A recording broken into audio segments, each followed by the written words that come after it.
Month celebration.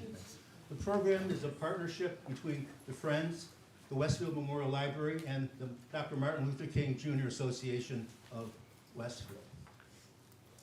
The program the theme of the program is Americans Who Tell the Truth as applied to the Black experience. And as you see the portraits, the 14 portraits, these are representatives of model citizens in terms of their ability to address very specific social and other issues.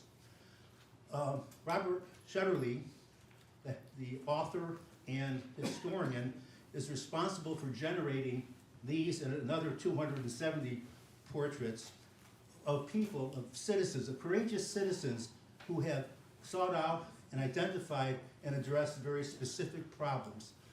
With these portraits, you'll see there is also a statement, a quote from each individuals, and there is a brief narrative which you can access using the QR code. The QR code, or the narrative is also planted in, sometimes in abbreviated form, in your booklet. The way that the program has gone for the last 3 weeks is we've had themed discussions using several of the people represented by the portraits and local experts to address these issues. And we've had a very vigorous and strong discussion throughout, and we appreciate the format that we have adopted. I'd like to again call out Alice Dillon, who actually brought the Americans Who Tell the Truth to our attention several years ago, and acknowledge again, thank you very much, Alice. I'd also like to acknowledge the team. I'm the one that you see all the time, but there's been a large team, and the team is represented on the second page in your booklet. So, a couple other things. Since the program is being live streamed, I'd appreciate it if you would wait with questions till you get the microphone, so that we can have it appropriately categorized. Alex is our sprinter, so he'll get you the microphone very quickly. You don't have to worry about me doing that. And the second thing is I'd like to introduce a very special guest, Ethel Washington. Ethel, as you might recall, was originally going to speak last week, but she was unable to, so she had a substitute. But we wanted to have her really part of the celebration, so we're going to have her introduce the speaker this evening. Ethel, who happens to be her son.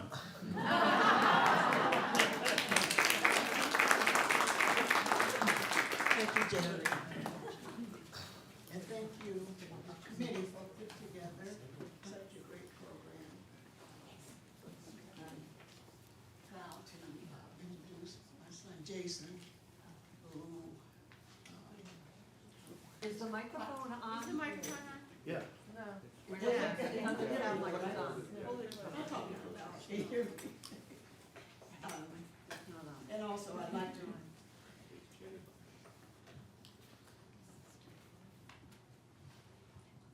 My God, I broke him.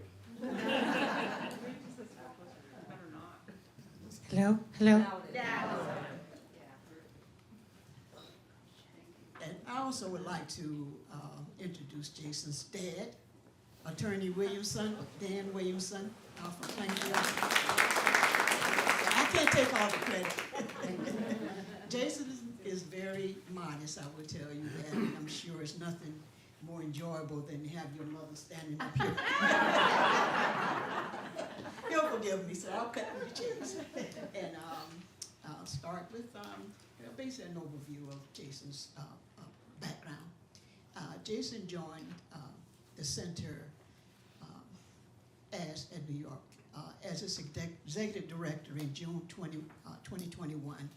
He previously served as the deputy director of the ACLU's Criminal Law Reform Project, where he began working as a staff attorney in January 2011. At the ACLU, he focused primarily on Fourth Amendment, police practices, and public defense reform litigation. Prior to joining the ACLU, Jason worked as a litigation associate at the prestigious law firm of Paul Weiss, Rifkind, Wharton, and Garrison in New York, and served as a law clerk for Judge Sterling Johnson Jr. in the Eastern District of New York from 2007 to 2008. He began his legal career in New Orleans in the months following Hurricane Katrina, first as a staff attorney for the Juvenile Justice Project of Louisiana, and later as a staff attorney and founding member of Juvenile Regional Services, now called the Louisiana Center for Children's Rights, which provides legal representation for indigent youth in New Orleans Parish Juvenile Court. Jason also serves as an adjunct clinical professor at New York University Law School. After graduating from the Wharton Garrison School in Edison in 1994, Jason attended Harvard University, where he earned his bachelor's degree in 1998, and never mentions that he graduated magna cum laude. And he was the named an Andrew Mellon Fellow while at Harvard, and left Harvard on a Mellon Fellowship, and attended the University of Chicago, where he earned his master's for the social sciences in in 1999. He took a little break, found his calling, and enrolled at NYU Law School, where he graduated in 2006. Jason is a devout Rastafarian, committed husband, proud father of our twin granddaughters.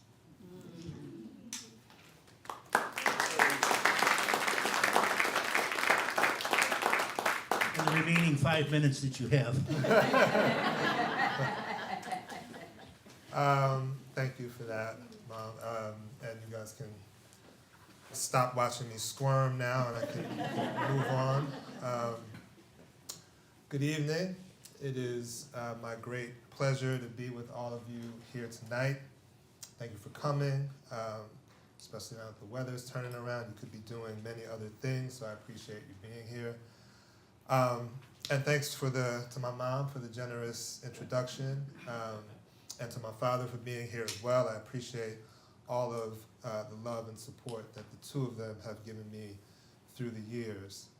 And as you'll hear, I'm doing my best to follow in their footsteps. I also want to thank Jerry Skotnicki and the Friends of the Westfield Memorial Library, along with the Martin Luther King Jr. Association, Americans Who Tell the Truth, and the Westfield Memorial Library itself for inviting me to participate in the final installment of this incredible Black History Month celebration. I'm especially grateful for the chance to engage with all of you in the midst of what I believe is a real and disturbing inflection point in the history of this country. No matter your political persuasion, it is hard to deny that there is now a concerted effort across the country, led by the new administration, to erase the complex and shameful history of racism and the legacy of slavery in the United States, and to ensure that our children and future generations are unaware of the struggles for freedom and equality that have always characterized what it means to be Black in this country. So, what better way to begin to confront this critical moment than by celebrating the rich tradition of social activism and resistance within the Black community, as demonstrated by the lives of W.E.B. Du Bois, renowned writer and intellectual, who co-founded the National Association for the Advancement of Colored People in 1909, during a time when Black people were still being routinely lynched and otherwise terrorized by white mobs with the full support of the white establishment, not just in the South, but across the country.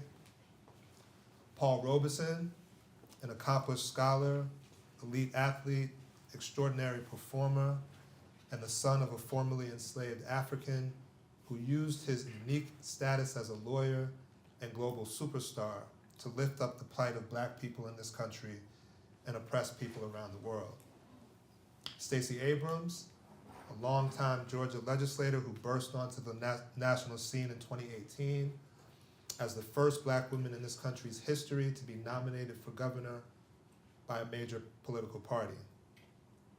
Shirley Chisholm, the first Black woman to be elected to Congress in 1968 and perhaps best known for her historic 1972 bid to represent the Democratic Party as its candidate for president, despite what she called her, quote, double handicap as a Black person and a woman.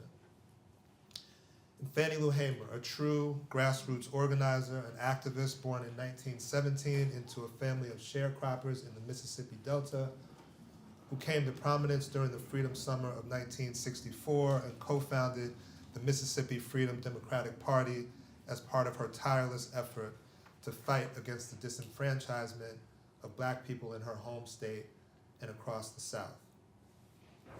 And Brian Stevenson, a brilliant civil rights attorney and my former law school professor, who has dedicated his life to defending the lives and liberty of the poorest, most vulnerable, and most despised people among us, while also challenging Americans to reckon with our sordid history as a first and necessary step in the process of healing and reconciliation. Now, I want to acknowledge that we don't have nearly enough time tonight to do any of these folks justice, and could probably spend at least an hour discussing each one of them. And I know that there's a write-up in your program, and I may cover some of what's written there. But I want to focus my remarks specifically on their respective social and political activism, given the theme of the night, and their efforts to advocate for racial justice. I would also love to engage with all of you in a more interactive way, so my hope is that we'll have plenty of time for questions and discussion before our time is up. But before I say a bit more about each of these towering figures and the common theme that ties them together, I wanted to start by introducing myself a little more fully and giving you a sense of why I'm here tonight and what it is about tonight's topic, the power of social activism, that resonates so deeply with me, particularly in this moment. Because in many ways, my professional life and career is a testament to the groundbreaking and inspiring work of each of the Black heroes we feature here tonight. As you've heard, since 2021, I've served as the executive director of the Center on Race, Inequality, and the Law at New York University School of Law. And for the past 10 years, I've also served as an adjunct clinical faculty member at the law school, where I co-teach the Racial Justice and Abolition Clinic, as well as a seminar class on abolition theory and practice, where we focus on understanding and unpacking the objectives and methods used by social justice advocates across the country to push for transformative change and the abolition of the prison industrial complex and other forms of systemic oppression in this country. All of that work is informed in different ways by the efforts of the 6 titans of social justice being featured here tonight, along with so many others. I was taught from a very early age, by the 2 people sitting in this room, that anything that I achieved in my life was made possible by God and by the freedom fighters who came before me.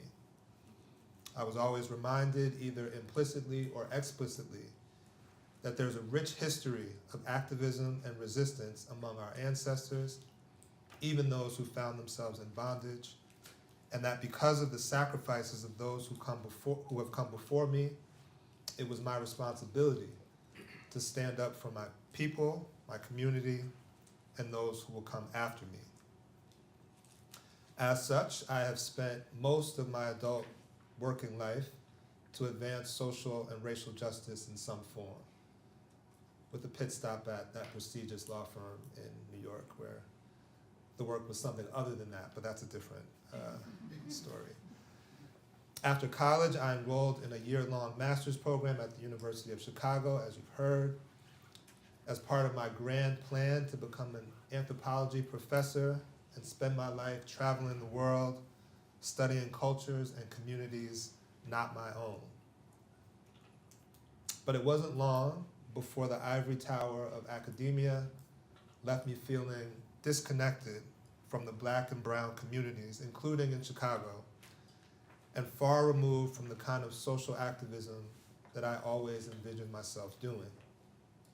So, halfway through the school year, I took a job as a community organizer on the west side of Chicago, where I worked with local residents to identify the most pressing issues facing their communities and to demand that lawmakers and other stakeholders take the steps necessary to address their concerns.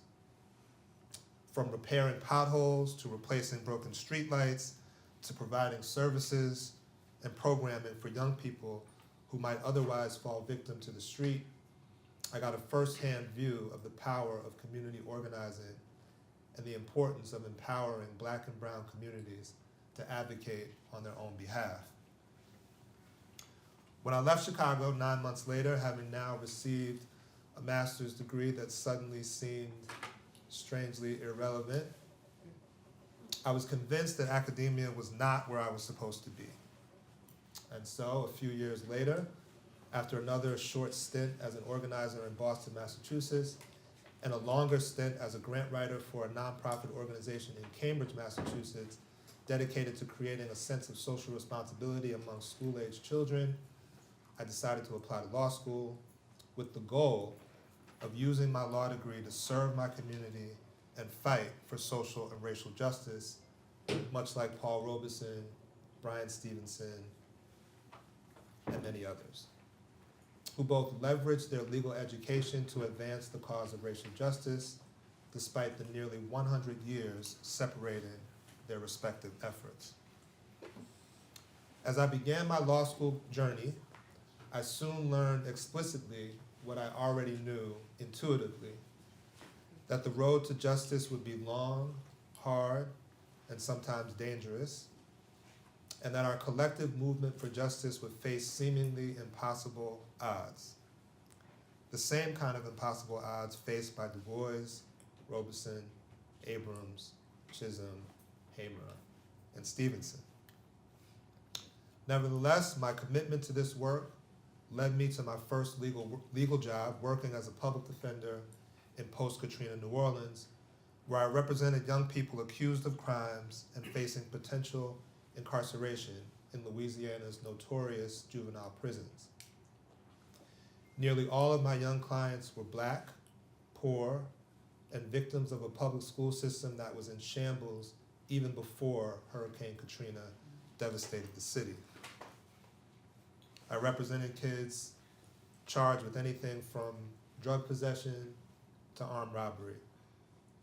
And while I tried to provide the best representation I could for my clients and was able to help many of them avoid prison time, each of them, it seemed to me, faced impossible odds. My youngest client was 8 years old. A white police officer escorted him into the juvenile courtroom in handcuffs and leg shackles, causing him to shuffle to the defense table in short, quick steps, wearing an oversized prison jumpsuit that nearly swallowed up his entire body.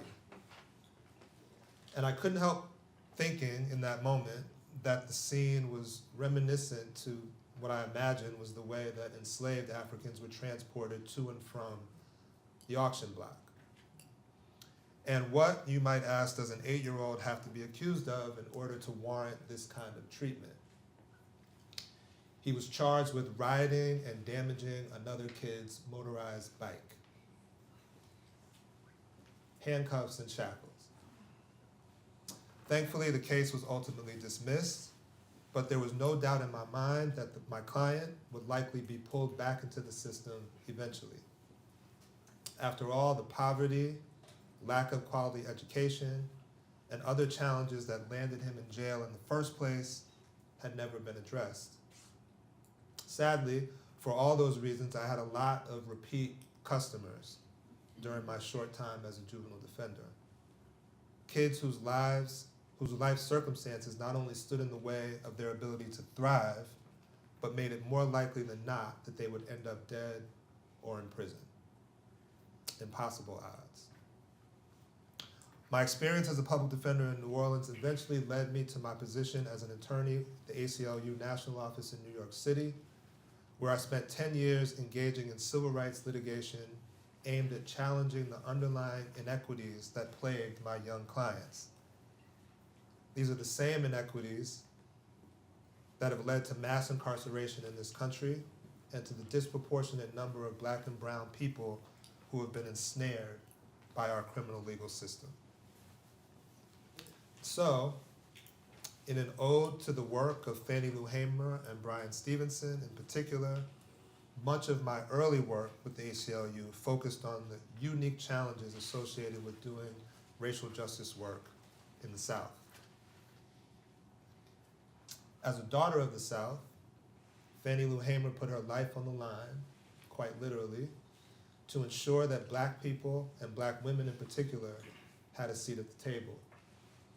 This, despite the many obstacles that presented themselves throughout her life. As the youngest of 20 children and born into a sharecropping family, Hamer received very little formal education and spent much of her early life picking cotton on a Mississippi plantation. Even after getting married in 1945, she continued to work on the plantation with her husband for almost 2 more decades. And in 1961, during the course of a surgery to remove a uterine tumor, Hamer was subjected to forced sterilization when the white surgeon performed a hysterectomy without her consent, robbing Hamer and her husband of the opportunity to have children of their own. Ms. Hamer's foray into social activism began a year later in 1962 when she attempted to vote for the first time but was turned away on multiple occasions after failing a series of now outlawed literacy tests and failing to present receipts for the poll taxes that she was required to pay, also now illegal. And after finally registering to vote and casting her ballot, Hamer became increasingly immersed in the fight for voting rights and equal treatment of Black people in Mississippi, and played a critical role in organizing the Freedom Summer of 1964 in collaboration with colleagues from the Student Nonviolent Coordinating Committee. But to be clear, Hamer's decision to fight back did not come without consequence. She was fired from her job on the plantation after attempting to vote in 1962, targeted in a drive-by shooting later that year, and run out of town by white racists intent on silencing her. In June 1963, she and a number of her fellow activists were brutally beaten by local police officers as they returned to Mississippi by bus from a voter registration workshop in South Carolina.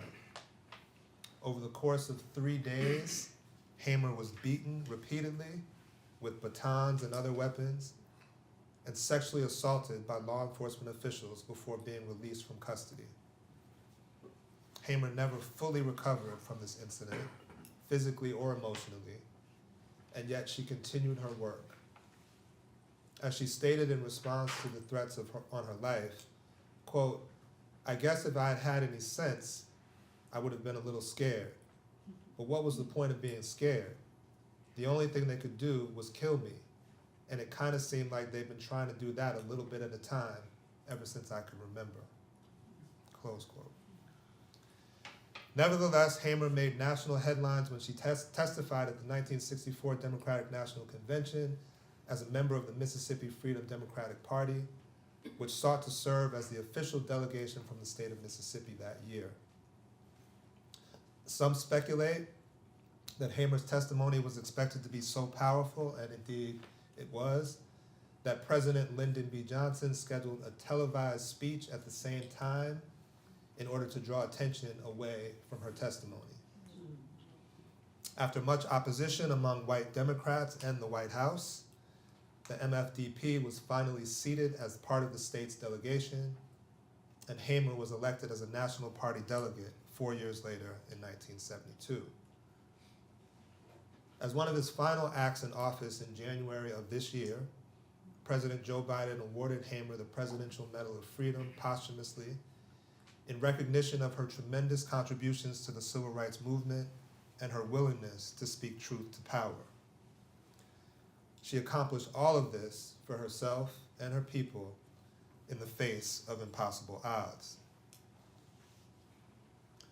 Roughly 25 years after Fannie Lou Hamer began her push for voting rights in Mississippi, Bryan Stevenson opened the doors of the Equal Justice Initiative in Montgomery, Alabama.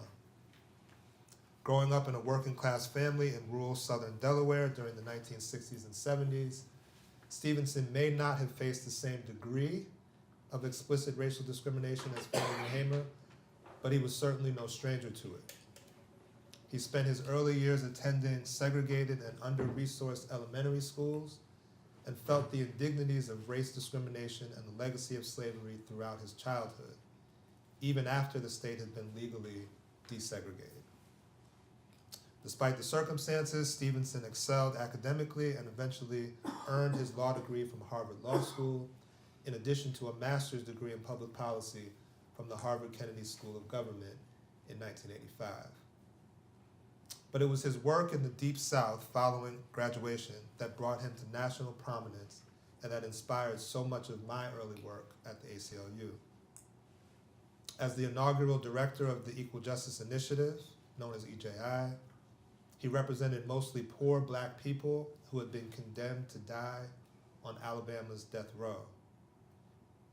At the time, Alabama was the only state that did not provide legal representation to people on death row. And like most death penalty states in the South, a disproportionate number of those facing capital punishment were black. Some of those represented by EJI, like Walter McMillan, who was one of Stevenson's first clients, found themselves on death row despite their claims of innocence.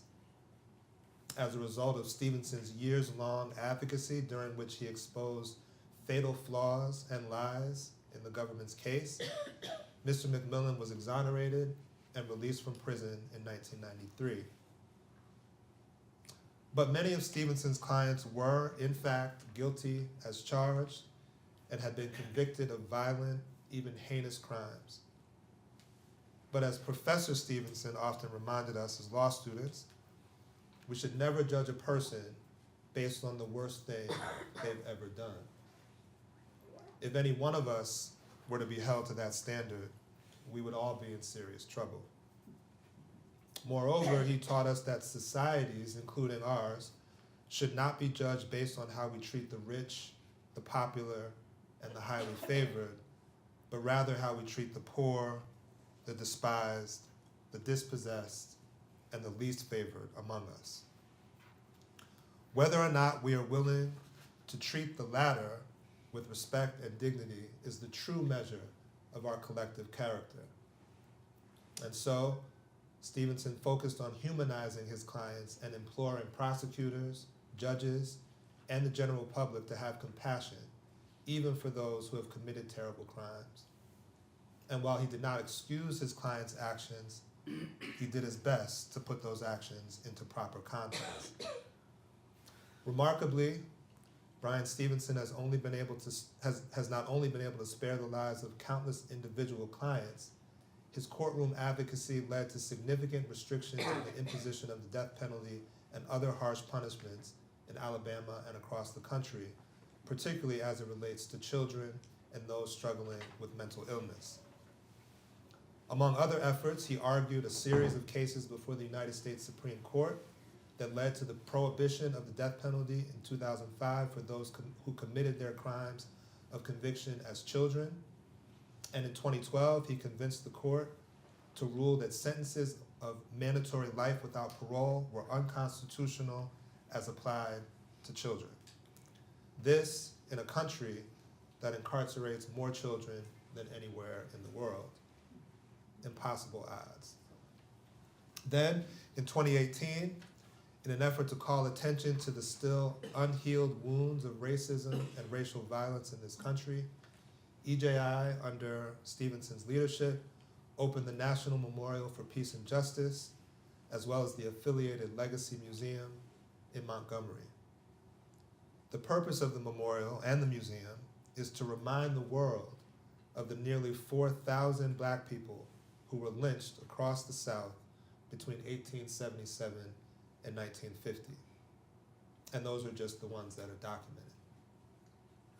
The memorial includes more than 800 hanging steel rectangles, all shaped roughly like coffins, representing each of the 800 plus counties where a lynching occurred during that time period.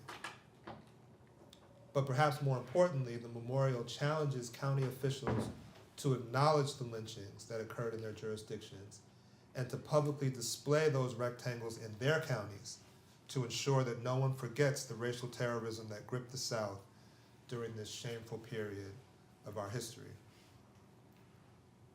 Despite advocating for the least among us, Stevenson has been able to change the narrative around crime, punishment, and racial justice in the United States, again, against impossible odds. My work in the South as an ACLU lawyer, both the substance and the approach, was inspired by many. But the impact of the work of Bryan Stevenson and Fannie Lou Hamer, who faced challenges far more daunting than I ever did, cannot be overstated. Now, the work of the ACLU shifted dramatically in January 2017 with the first inauguration of Donald J. Trump.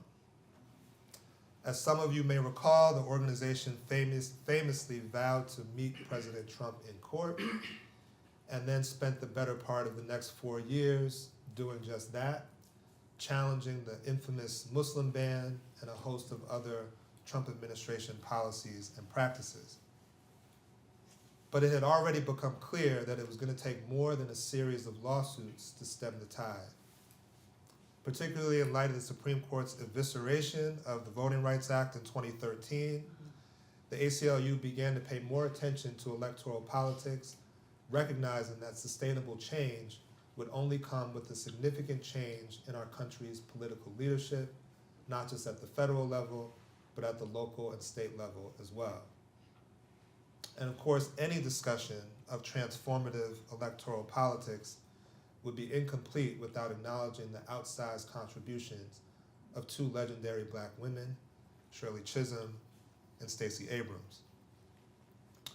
Born in Brooklyn in November of 1924 to immigrant parents from Guyana and Barbados respectively, Shirley Chisholm began her professional career as a nursery school teacher, despite being encouraged by those around her to go into politics following her graduation from Brooklyn College in 1946.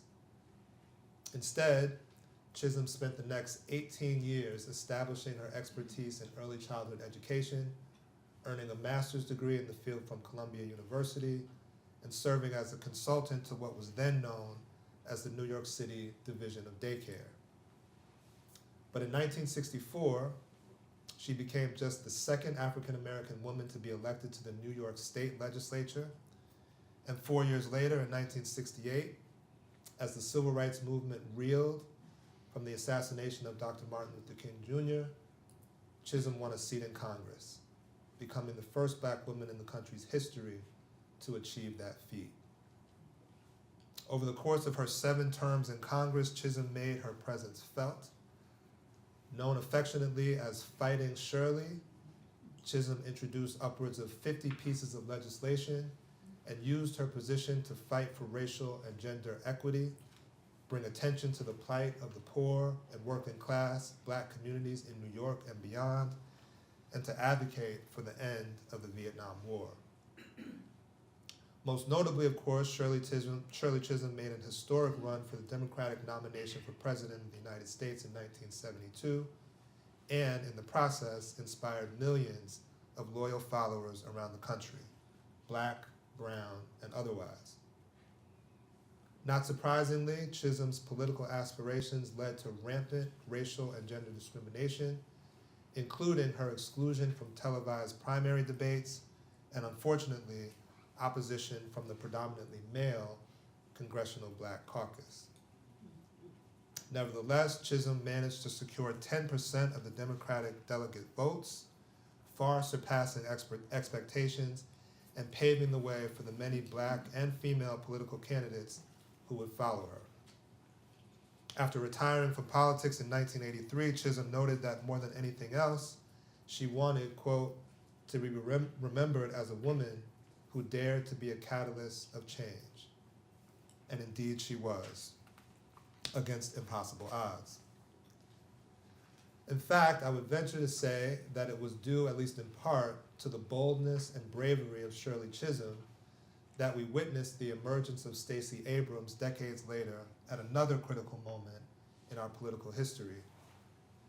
Born in Wisconsin but raised in Mississippi and Georgia, Stacey Abrams graduated from Spelman College with honors in 1995 and later earned her master's in public affairs from the University of Texas at Austin and her law degree from Yale Law School. After spending a decade in the Georgia House of Representatives from 2007 to 2017, Abrams became the first Black woman to capture the Democratic nomination for governor of any state in 2018, which I still find hard to believe. Following a hard-fought campaign that gained support from people all across the country, Abrams very nearly won Georgia's gubernatorial election that year, losing to Republican Brian Kemp by fewer than 1.5 percentage points. But her influence only increased in the wake of her defeat. That same year, in 2018, in a state with a long and sordid history of race discrimination in the political sphere, among other spheres, Abrams founded an organization called Fair Fight Action, which was created to combat long-standing voter suppression efforts in Georgia and across the nation. Her efforts in this regard are largely credited for significantly changing the political landscape in her state. Through the work of Fair Fight Action and other Get Out the Vote initiatives, spearheaded by Abrams, voter turnout in Georgia skyrocketed ahead of the 2020 elections, adding roughly 800,000 new voter registrations to the ledger and culminating in a victory for Democratic presidential candidate Joe Biden, as well as the election of Democrats Raphael Warnock and John Ossoff to the United States Senate. Georgia, of all places, had turned from red to blue, again, against impossible odds. A prolific writer of both fiction and nonfiction, Stacey Abrams continues to serve as a political commentator and influencer within the Democratic Party, and there's no doubt that we have not yet heard the last of her. Now, 2020 also marked a turning point in my own career. Following the murder of George Floyd in Minneapolis, in the midst of a global pandemic, I was deeply inspired by the millions of people who took to the streets to express their outrage, to demand transformative change, to shine a light on the racism that so many of us already knew was embedded in our criminal legal system. Suddenly, there were conversations happening in mainstream media about divesting from law enforcement, reinvesting in communities of color, about abolishing prisons and establishing real alternatives to incarceration. And while that moment did not last, in fact, we're experiencing the backlash to it right now, the 2020 uprisings were a reminder of the power of organizing and of social activism more generally. And it occurred to me that the narrative had not changed because a lawsuit was filed by the ACLU or by the Legal Defense Fund or by the Center for Constitutional Rights. The renewed public engagement with issues of race happened because dedicated activists, organizers, scholars, and others identified a teachable, even if traumatic, moment and seized on the opportunity to garner public support for racial justice and related issues. In light of that realization, I decided to leave the ACLU in May 2021 and transition into my current role at the Center on Race, Inequality, and the Law. Perhaps the biggest shift in my work was the shift from focusing on litigation and taking the government to court to a more integrated theory of change that allows me to engage in multiple approaches to advocacy, from scholarship to public education to narrative change work, and to do so through a range of media, including the arts, in order to reach a wider audience. And while I admit that I had not made this connection prior to preparing for this talk, it is now clear to me that the work of W.E.B. Du Bois and Paul Robeson perfectly embody this momentous shift in my own work and the work of the movement for racial justice more broadly. One of the leading public intellectuals of his time, black or white, W.E.B. Du Bois was instrumental in advancing the cause of black liberation by telling the story of the black experience in this country and forcing the public to come to terms with the rampant racial discrimination and racial violence that characterized the time. But rather than focusing on his scholarship, I just want to say a quick word about his other forms of social activism. In 1915, more than a century before Bryan Stevenson opened the memorial to commemorate the thousands of lynchings that took place across the South, Du Bois, in his capacity as editor of the NAACP's monthly magazine entitled The Crisis, published an article that included a running list of over 2,700 lynchings that had taken place over the previous 30 years. Rather than seeking relief in the courts, Du Bois used the crisis and the NAACP more generally to lift up the plight of black people and to advocate for federal legislation that would stem the tide of racial violence across the country, but particularly in the South.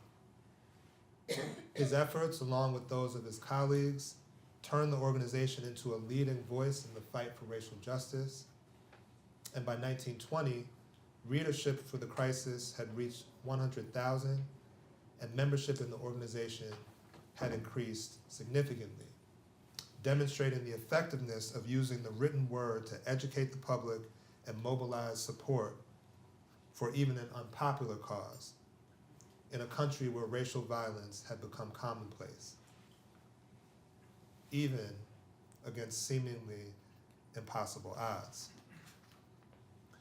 Later in his career, in his capacity as the NAACP's Director of Special Research, Du Bois turned his attention to the project of globalizing the struggles of Black Americans. Once again, ahead of his time, Du Bois sought to call the world's attention to the racial injustices being perpetrated in this country and to make the very real connections between our own struggles and the plight of colonized people across the world. That work was, of course, consistent with his Pan-Africanist views and his efforts to bring together activists and intellectuals from across the African diaspora to share information and support one another's respective fights for justice. It's fitting, in many ways, that W.E.B. Du Bois passed away in Ghana, where he had gained citizenship 2 years earlier, on August 27, 1963, just one day before Dr. King led the historic March on Washington, ushering in a new era for the civil rights movement. And finally, the legendary Paul Robeson, born in 1898, right down the road in Princeton, New Jersey, to a mother who hailed from a prominent abolitionist family and a father who had escaped slavery and become an accomplished theologian. So activism and resistance were in his blood from the beginning. Robeson's exploits as the third African American to ever attend Rutgers College in 1915 are well documented. He was quickly recognized as one of the brightest students in his class and was inducted into the exclusive Phi Beta Kappa Society as a junior. Meanwhile, he was also excelling on the athletic fields and courts, eventually earning 15 varsity letters in football, baseball, basketball, and track and field. If that weren't enough, Robeson also distinguished himself as a college student as an outstanding speaker, singer, and performer. After graduating as valedictorian of his class, he would go on to get his law degree from Columbia University School of Law, while simultaneously playing professional football and gaining more experience as a singer and an actor. Truly remarkable. But while it's easy to marvel at his extraordinary talents and contributions and accomplishments, it was his decision to use his status and access to lift up the cause of his people that stands out most to me. Granted, he was no stranger to racial discrimination himself, even while he was attaining superstar status. Some schools refused to take the field against Rutgers because they objected to Robeson's presence. Even some of his own Rutgers football teammates showed contempt for him when he arrived.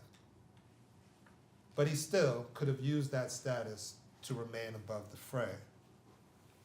Instead, he vowed to use his platform to advance the cause of justice for Black people and for poor and vulnerable people worldwide. Like Du Bois, Robeson, who traveled the world many times over, made important connections between the oppressed people of the world. In 1926, he met with Welsh coal miners in London who had been blacklisted by employers for participating in a 9-day strike. This began a long-standing commitment by Robeson to supporting the rights of workers, and coal miners in particular, around the world. He made provocative statements through his work, once combining African-American spirituals with the folk songs of Russian serfs as part of a 2-month concert series here in the United States.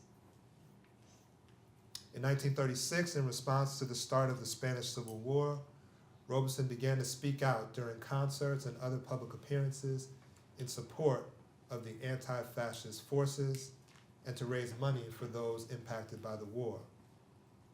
2 years later, he met with the future Prime Minister of India and began advocating in favor of Indian independence from Great Britain. And in 1942, Robeson stopped a concert right in the middle of his performance in Kansas City when he noticed the segregated seating in the audience and announced that he would only continue under protest, prompting many of the white attendees to leave the venue. He also served as co-founder and chairman of the Council on African Affairs, which advocated for African liberation from colonialism and apartheid across the world. Then, in 1946, Robeson used his influence to meet with President Harry Truman in the wake of the infamous Moores Ford lynchings, where 4 Black young people were murdered by a white mob in Georgia. Robeson demanded that the government pass anti-lynching legislation and warned that, in the absence of such legislation, Black people would be forced to take the law into their own hands and defend themselves. That meeting with Truman didn't last very long. And at an appearance at the Paris Peace Congress in June of 1949, Robeson renewed his call for unity among oppressed people of the world, stating, quote, "We in America do not forget that it was on the backs of white workers from Europe and on the backs of millions of Blacks that the wealth of America was built, and we are resolved to share it equally." Close quote. The list of Paul Robeson's public stances against racism, fascism, and economic injustice are legion.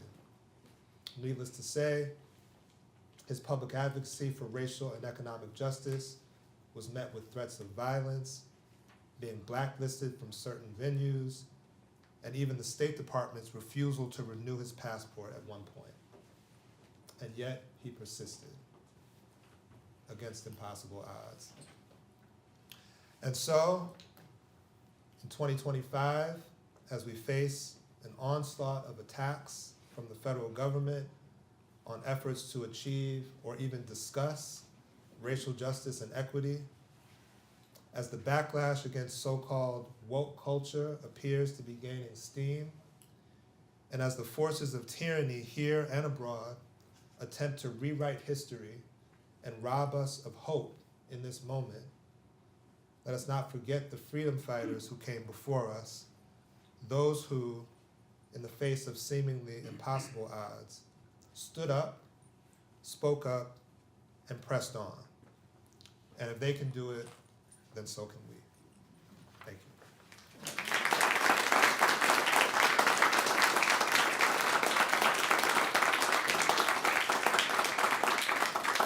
So I'm happy to answer any questions or hear any thoughts folks may have, either about my own life, career, or any of the folks that we're featuring here tonight. Anyone?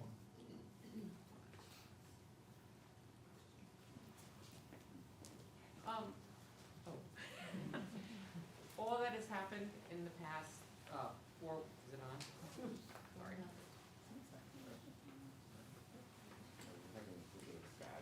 I can be pretty loud. Sorry. I'll just talk loud. No problem. And this has been overwhelming, what's happened in the past month.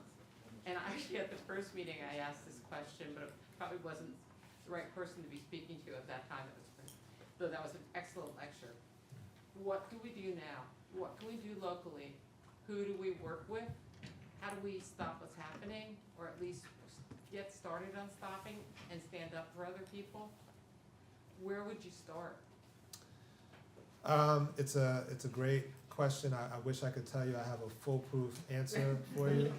I'll take a glimmer. Yeah.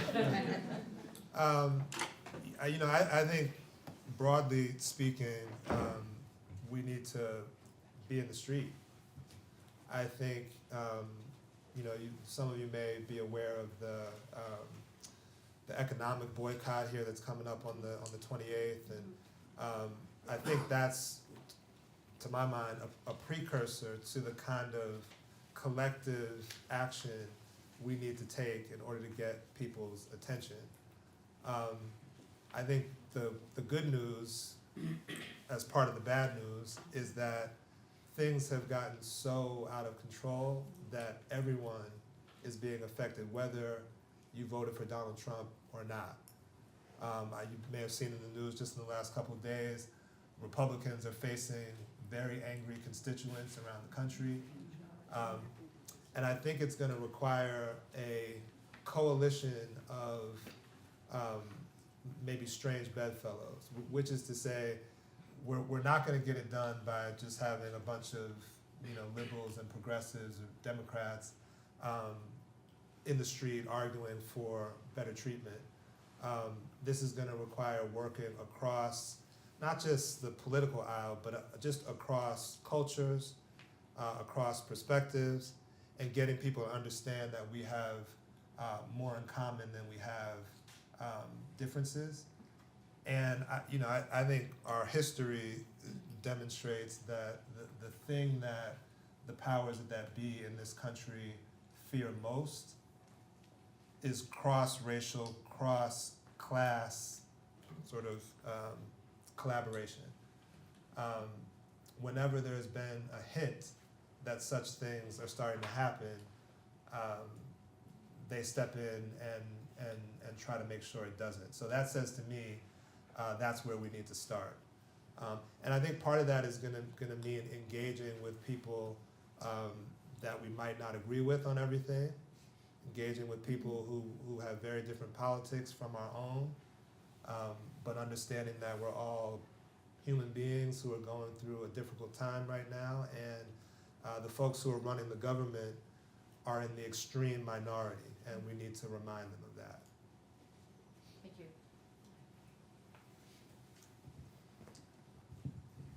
Not a question, but are you aware that Paul Robeson and his family lived in Westfield at one time? Yeah. I did read that, which is amazing. Any idea where in Westfield? Down the street. Oh yeah. Okay. Down the street. My Down the street great and uncle Broadway. was still living here. Oh wow. Father pastored the church on Broad, right? Amazing. Amazing. And I am. On Broad though. Waterston. It's on his home was on Waterston in Rawway, which is now the Robeson Park. And at what point in his life was this, if anyone knows? Just 1907 to 19. Okay. He was sort of in middle school, middle As a school. late young man. elementary and middle, And then his father took a pastorship in Summerfield. Got it. and he helped his father build the St. Luke AME Zion. With his brother Which Ben. Mrs. Randall is. And that is what I wanted to comment on, the fact that I am so proud that God has given me the longevity of life to sit here and hear, and not only hear some of the things that you said, but to have experienced in my life some of the things that you have talked about. You know, I've seen the point when you would go to a store, and if you tried on something, whether it fit or not, it was yours. I was able to see the water fountains with not black or white, but colored and white. But here I am, still on the battlefield, knowing in my heart that even though Trump is in the White House, there's a higher being, that if you have faith and trust in God, you know who is the ruler of all things. So I'm just here today, just thanking God for his grace and for his mercy, and to sit here and say that Paul Robeson, that little church on the corner that I'm a part of history, to see that plaque that his father once pastored the church that I'm still a part of. And that is a blessing. And I'm thanking God for it. Thank you for doing that. Thank you. It's hard to follow Mrs. Randall. To the question about and your response, what I'm hearing is alliances, and alliances across lines that we might not have otherwise chosen to make those alliances. And I'm a member of an anti-racism committee in a neighboring town. I see one of my colleagues here. And we're in communication with the Martin Luther King Jr. Association and Social Justice Matters in Scotch Plains. And we're looking to find ways to figure out who else, what are all the other organizations who are doing things that we could make common cause, whether it's, by the way, I sent out the notice about this meeting to my committee, and at least one person was able to come. So that kind of cross-communication, and also finding ways that we can be in contact or in a collaboration with ACLU of New Jersey and also the New Jersey Social Justice Institute. So I'm imagining sort of this weaving, this horizontal connections. I don't think it's easy to do, but I think for me anyway, that's a task that I see is like, how do we connect all these pieces so that we can be informed and also be stronger by having these partner organizations. I think that's exactly right, and I think it highlights the importance of everyone in these sort of alliances playing their role, right? And so you mentioned the ACLU of New Jersey. They have probably access to more emails and phone numbers than some local organizations here in New Jersey, right? So if you're in coalition with an organization that has that kind of reach, that has that kind of megaphone, even better. But making sure that you're keeping local activists and other people who are doing work on the ground at the table to add their voice to the conversation. So yeah, that seems right. I think the big challenge will be to connect organizations like the ACLU to more conservative organizations that, again, in normal times, might not see a reason to collaborate, but who we might be able to convince that now is the time to be in coalition with one another.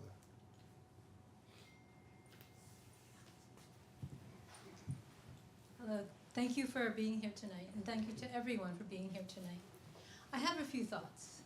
One is, I'm not black and I'm not white, but I share in the struggle. And I think we need to acknowledge that there are people in this country who like what's going on right now. And we are a room full of people who do not like what's going on in this country. You spoke to us about people who inspire the people of their time. How can we use that to take this room full of people who want to affect change to do something today?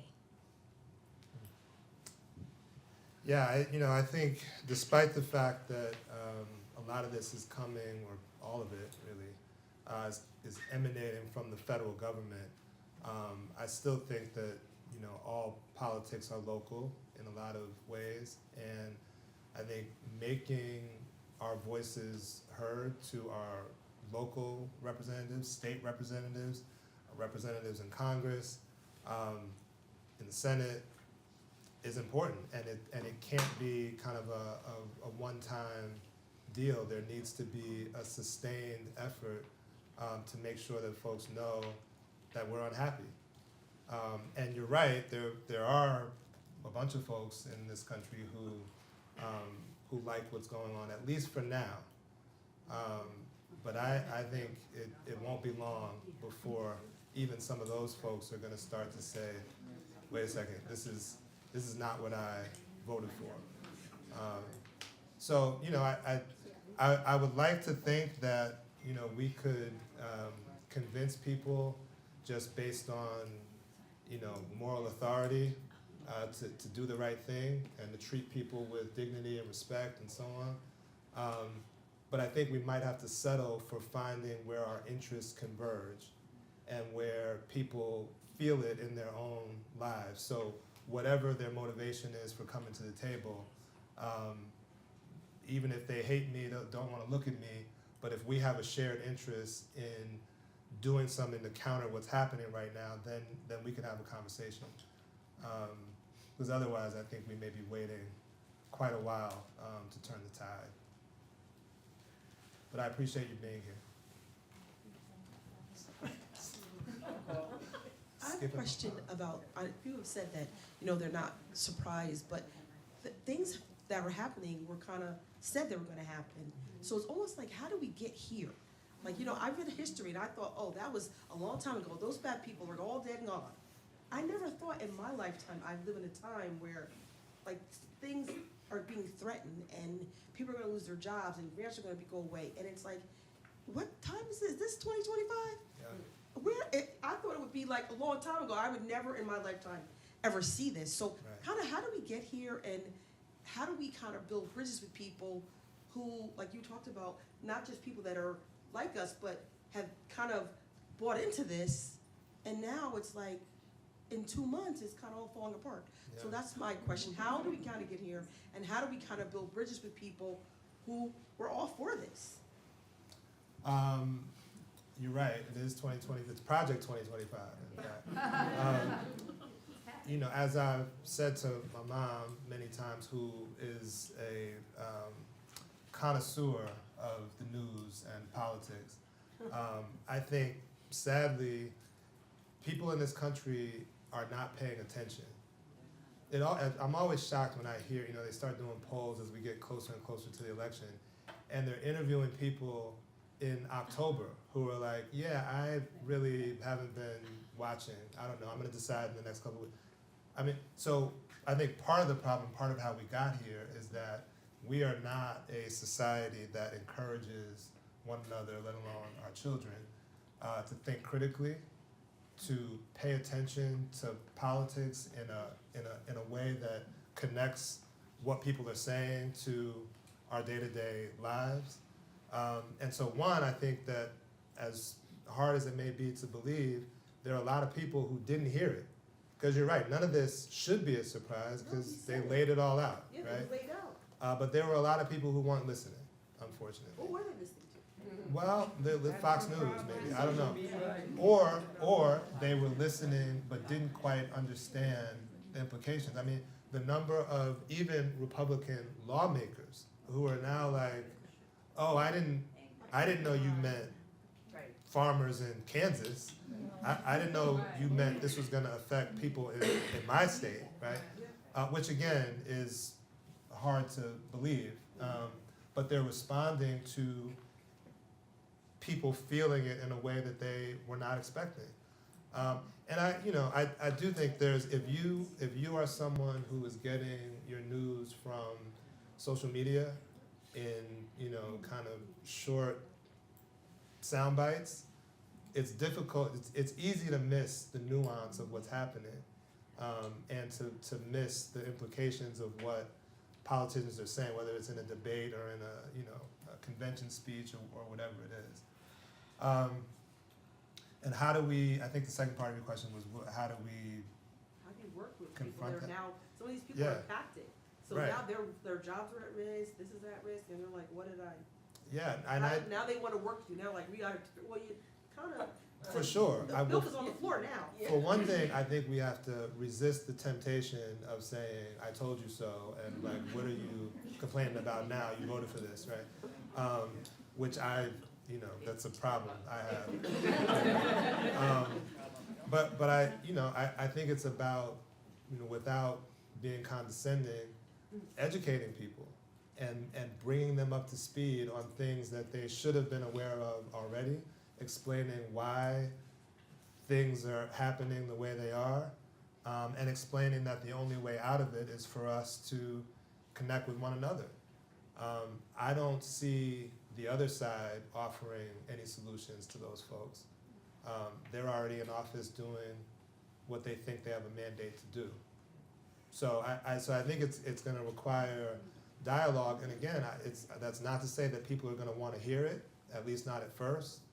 But I think the best we can do is to try to break things down in real simple terms about why, it's in your interest to do things differently. And look, I'll just acknowledge that, this is a country where poor people, poor white people in particular, have been voting against their interests for centuries, right? So this is not an easy task, and I understand that it's going to take some effort to get over that hump, but I think it's really the only way to convince people that approach is folly.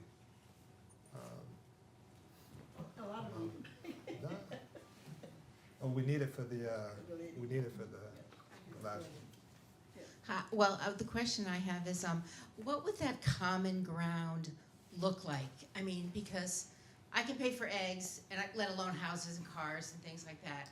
But what really galls me personally is the autocracy in the White House and the voter suppression of poor people, of people of color, but pretty much any poor person that's not well documented is going to have trouble getting, registering to vote in places like Texas and Georgia. Well, maybe not Georgia, but certainly Texas and Alabama and places like that. So what is the magic words that we're supposed to say that are going to get our arch-conservative brethren to join forces and try to get rid of Trump, or at least in 2 years turn over one of the houses of Congress and put a little damper on his party. Yes. Yeah, I don't think there are any magic words, unfortunately. But I do think that it's really about exposing some of the things that are happening in the background that people, including conservatives, may not be paying attention to. So, for example, and I'm sure there are plenty of conservative folks who are on board with this, but you guys may have heard about the SAVE Act, which I don't want to butcher it's an acronym, but this is legislation that is in Congress right now that would make it impossible to vote if the name on your birth certificate doesn't match the name on the voter registration rolls. I believe that's it, right? Which, you know, it takes about 10 seconds to realize that that will have a disproportionate effect on women. I've who changed have my chan- name when I moved. That's right. And immigrants, right, potentially. And Gender.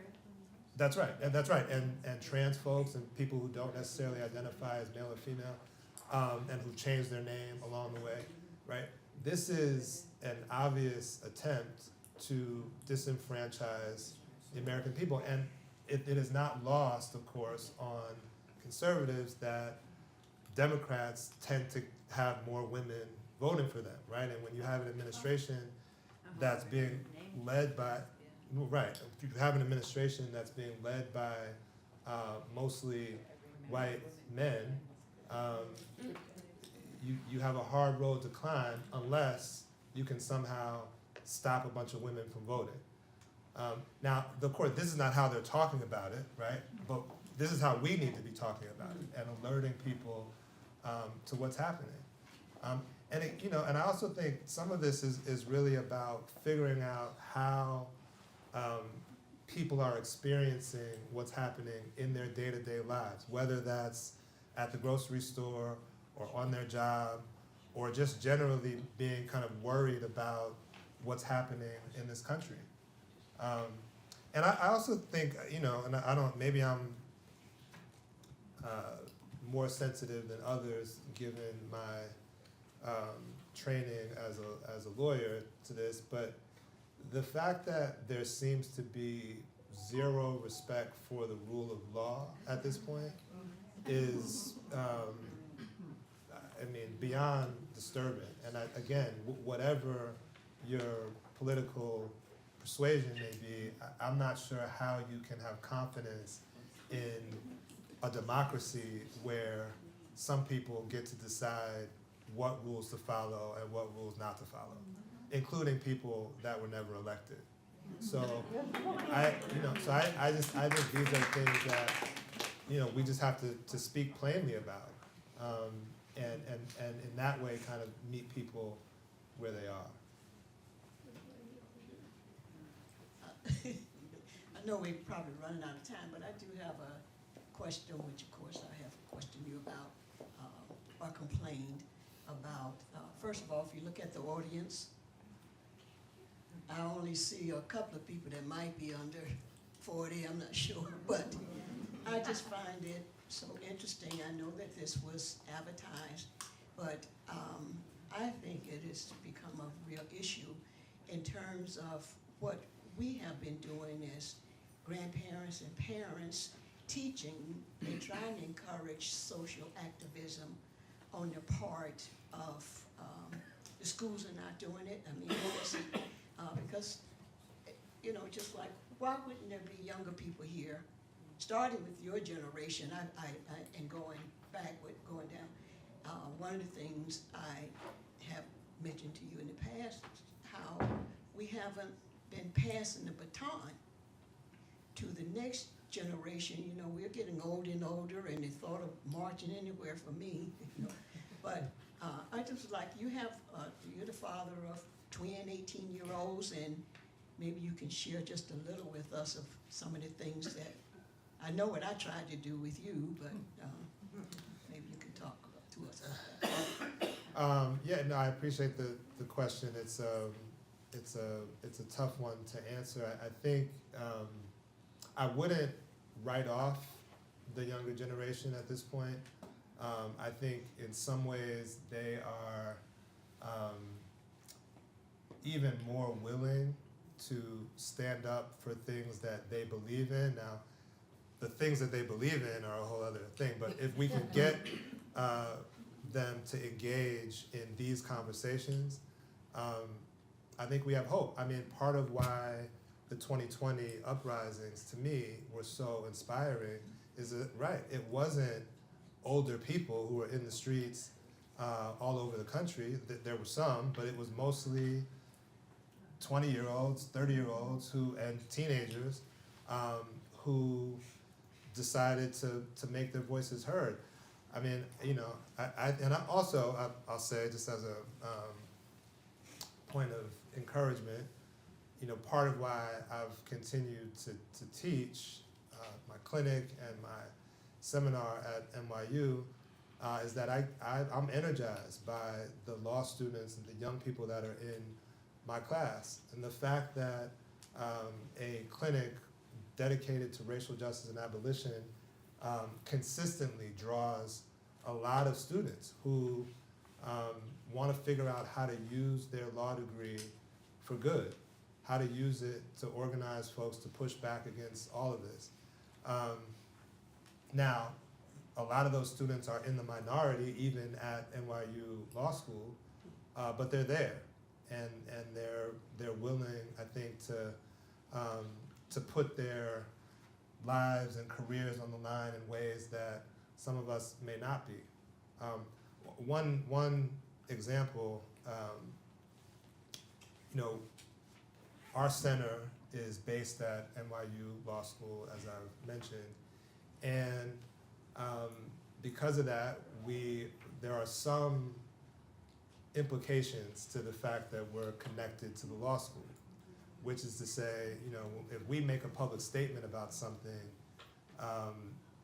we have to worry about whether or not that statement is going to be attributed to the law school, or whether the law school generally could face consequences because of things that we're doing and saying out in the world. When this last 4 weeks started after the inauguration, and we started to see how beyond the pale some of the Trump administration's actions were, I had staff people at the center, all of whom are younger than I am, most of them are in their 20s, coming to me saying, so when are we making a statement? And what are we going to say to make it clear to this administration that we're not going anywhere? And my response was, how much funding does NYU get from the federal government? Right? Because there are things that I'm thinking about, that the people in leadership are thinking about, that some of these students and young activists are not discounting, but are not convinced are worth us not standing up and saying something. So I find myself in this strange position of being the most conservative one in the room and trying to talk people off the ledge so we can all keep our jobs. But I have said to them often that I appreciate their energy. I want them to point out any blind spots that I may have or other older colleagues may have. And then, you know, when I think about some of the folks we talked about tonight and other heroes in Black history who've been out here fighting the good fight, they've almost always been young people. So, you know, no guarantees, of course, but my hope is that this is really just a matter of channeling that energy in the right direction. And you know, one advantage to the way that young people communicate with one another now is also that it's easier to mobilize in some ways. Granted, a lot of it is online, but it's easy to get a lot of people's attention more quickly than we used to be able to. And I think that's part of what happened in 2020. That just getting the word out that there's a protest happening, there's an action happening, whatever it is much less of a chore than it used to be. So hopefully we can take advantage of those tools and keep people engaged. I know something that everyone in this room can do, and that we need a new governor. And they already have town hall meetings going on with candidates already. You can write letters, you can make phone calls, you can organize protests, and find a candidate that believes in law and order and that believes in some of the things that all these different groups believe in. And our governor is leaving. And it is going to be a nightmare if we have another yes man in New Jersey. That can't happen. And we can all be active in getting the right governor elected right here. Agreed, and I would only add that in addition to getting the right person elected, you want to make sure that once that person is elected, they remain accountable to the people that put them there. So be prepared to not drop the ball once we change the tide there. Sorry. We'll make this the last question. Oh, I was just going to say, when people are concerned about how do we make connections to folks on the other side of the aisle, I think it's unfortunately going to get easier as we have more and more food outbreaks, as we have more and more plane crashes from these crazy cuts that they're making, and that part of it is to make sure that we hold folks accountable for the cuts that that are happening at a national level to make us all less safe. That's right. In addition to the things that they might not want to talk about when it's an outbreak in their spinach or their eggs or their chicken, all of a sudden it might make them understand that if you export everybody who worked in the facility and you get rid of everyone who supervised, that oddly enough, things go wrong.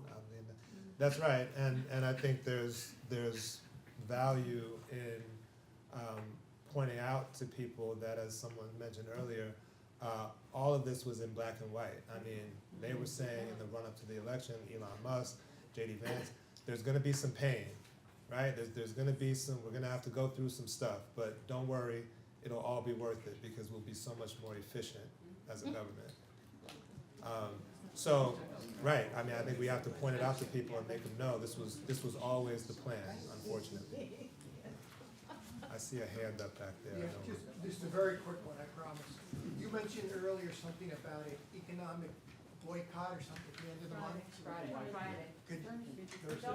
Could you just tell us what that is? I'm not familiar with it. Yeah, so, and I mean, it sounds like folks in the room are aware, so I don't know if there's some kind of listserv or something.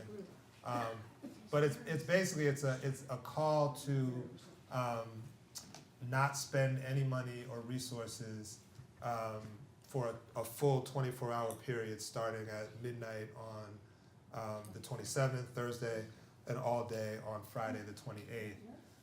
And that if you do need to purchase anything, that you do so at a small business and not patronize any of the corporations and folks who are benefiting every day from the billions of dollars that we spend. But I encourage folks to share this information. I think there are various links and things going around to give you a little more information. But the long and short is, don't spend any money if you can help it. And no credit. Yeah, and also, I heard someone mention this on the radio.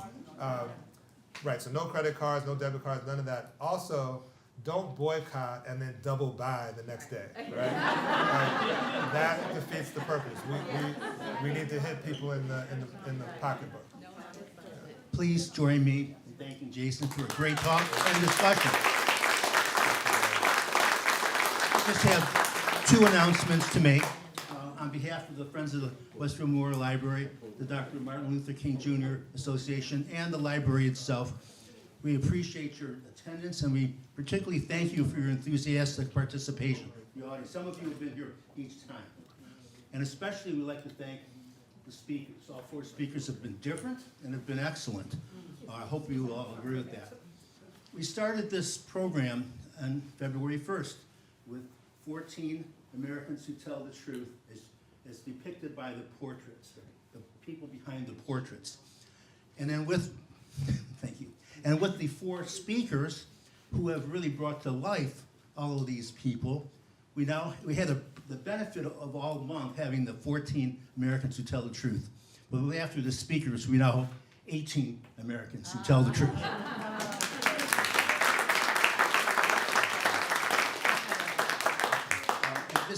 For the Martin Luther King Jr. Association and a Memorial Library is having another meeting. It's called Breaking Barriers. It's on March 6th in this room. It's enhancing multicultural awareness through cultural competency. I believe it's the second one. There was one in maybe November or something like that, December. I went to that. It's actually well worth your time and effort. Again, March 6th in this room, Breaking Barriers. What time? Oh, 7 to 8:30. Thank you. Perfect. Thank you very much. Thank you. Thank you, Dr. Cummings.